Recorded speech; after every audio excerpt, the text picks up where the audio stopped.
Hey, we're in Ajman, one of the small emirates here in United Arab Emirates. We're at the Ajman Museum, which is the former Ajman Fort, and it has gone through an extensive remodeling and is now a museum. They've kept, the watchtowers and some of the other things that they've kind of went through and remodeled and turned it into a museum. So we're going to go on in and check this out. It's a bright sunny day here during Ramadan. It's probably about 85, 90 degrees already in the morning. We're starting to get into summer. We'll make this a quick walk. Come on in. Let's see if we can find a cooling tower and get a little cooled off.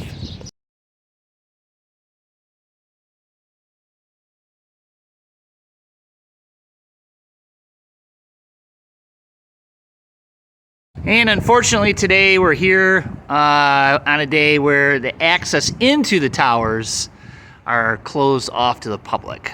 But you typically can climb up to the top of these, but not today.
We're at the Ajman Fort, which is a restored fort in the Emirate of Ajman. It's really been turned into a museum. They've done a lot of restoration and remodeling.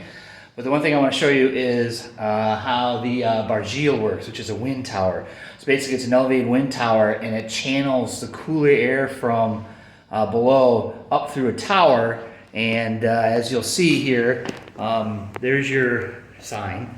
But the wind, and this is kind of funny. We're on the second floor. Usually this sitting room is on the first floor, but they'll sit in this room and the air moves through and goes up this tower and out. So that's how they stayed cool. They would sit in this room and kind of hang out. Usually they're on the lower floor, and sometimes in the windows right here there'll be a gap and there'll be air coming down and circulating through. So it's kind of a unique way of staying cool. So that's what they did out in the desert when it was 120, 130 degrees. Try to get that as much of that cool air from the ground move through these buildings and up. And today, many of us who grew up in old farmhouses remember opening up the attic and putting a fan up there and pulling up the air out of the house. They'd open up the windows downstairs. Same concept. So there you go. We'll carry on.